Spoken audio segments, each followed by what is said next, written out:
为一种正细长的兰花，叫做清明草，伊是台湾的原生物种，会当当做草药啊来使用，定定防头螨，即嘛是真罕见啊。顶日啊，伫咧台南的巴克利公园有发现到，目前伫新北的永和国小也发现到规大片的清明草。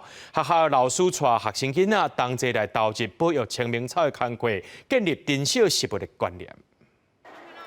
一群学生围伫草坡仔边观察寿草是毋是开花啊？寿草是台湾原生兰花一种，养未开花的时，甲一般的草仔生了真相像。目前也行业做国际珍贵罕有的食物。最近伫新北市永和国小发现学校内底有介济寿草，老师也决定带学生投入保育的工作，建立珍惜食物的观念。孩子透过实作，他的印象会更深刻。我觉得不用多说什么，你带着他做，让他喜欢 这个植物，他以后自然就会爱护这个植物。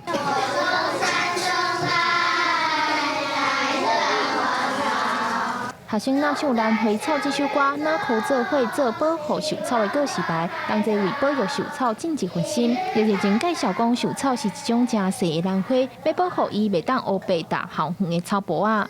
就是会在那个草皮旁边，就跟那些在采草皮的人就说不能采草皮。 寿草因为当年会伫清明节前后开花，所以又搁号做清明草。因为清明草定定风头扣起做草药，无就是民众唔知影，到伫除草的时无细腻除掉。台湾原生食物保育协会呼吁民众同齐重视这款珍贵的清明草，除草的时也要更加注意。撇开伫咧差不多2、3个月的时候，即前2个月呢，莫去除草，就是讲莫除啊伤过深，然后莫除伤过清气。另外一点就是我拄仔讲的。 盗采是一个非常严重的问题。永和国小老师表示，目前学校伫3月到5月会暂停除草，学生下课也会去观察清明草的生长。除了斗相共宣传保护清明草的观念，也会斗压水种新的清明草，希望囡仔透过实际的参与，甲保育食物的观念传落去。记者张家佳、谢桂玲新北报道。